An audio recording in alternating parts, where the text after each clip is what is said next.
एक छोटे से गांव में रामू नाम का एक गरीब नाई रहता था।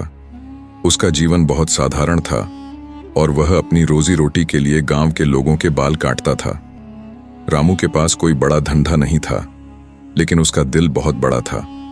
वह हमेशा अपने ग्राहकों से अच्छे शब्द सुनने के लिए नहीं, बल्कि उनका दिल जीतने के लिए काम करता था। उसका सरल जीवन और मृदु स्वभाव सबको बहुत भाता था। एक दिन गांव में एक बड़ा समागम हुआ और राजा के दर्शन के लिए सभी लोग उत्साहित थे। राजा अर्जुन सिंह बहुत प्रसिद्ध और शक्तिशाली थे, लेकिन उनकी एक कमजोरी थी। वे हमेशा अपनी सुंदरता और बाहरी रूप रंग पर ध्यान देते थे। उनका मानना था कि उनके लंबे और घने बाल ही उनकी पहचान है, और इसलिए उनका बाल कटवाना उनके लिए एक अपमान जैसा था।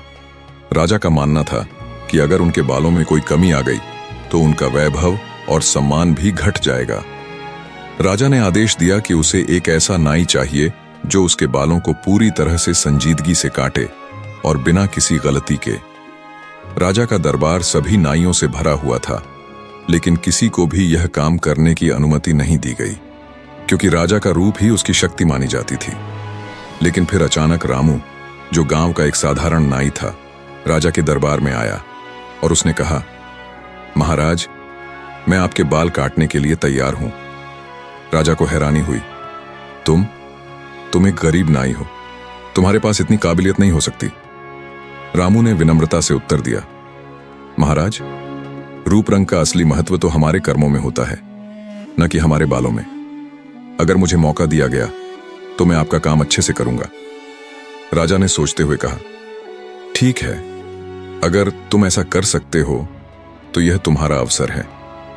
रामू ने राजा के सामने बैठने के लिए कहा और उसका ध्यानपूर्वक बाल काटने लगा। उसकी सूझबूझ और मर्मज्ञता से राजा ने महसूस किया कि यह नाई केवल बाहरी दिखावे पर ध्यान नहीं देता, बल्कि वह नर्म और सच्चे दिल से काम कर रहा था। जैसे जैसे रामू ने राजा के बाल काटे, राजा का मन शांत होता गया। रामू ने अपनी कटाई के दौरान राजा से कहा, महाराज, जीवन में सबसे महत्वपूर्ण चीज हमारी आंतरिक शक्ति और कर्म है, न कि बाहरी दिखावा। राजा अर्जुन सिंह ने गहरे से सोचा और उसे समझने की कोशिश की। रामू की बातों ने उन्हें हिला दिया।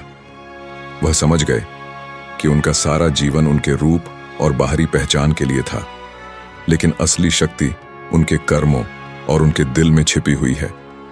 जब रामू ने राजा का बाल काटा तो राजा का रूप बदलने के बजाय उसकी आंतरिक शक्ति में बदलाव आया।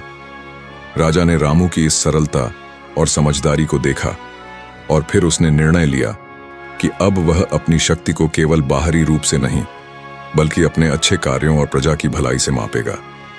राजा ने रामू को दरबार में सम्मानित किया और कहा, तुमने मुझे सच्ची शक्ति का एहसास दिलाया है। तुम्हारा दिल और विचार सच्चे हैं।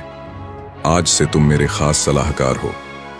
रामू ने राजा के सामने सिर झुका लिया, लेकिन उसने कहा, महाराज, असली सम्मान और शक्ति उन लोगों में होती है जो अपने कर्मों से दुनिया को एक बेहतर स्थान बना सकते हैं।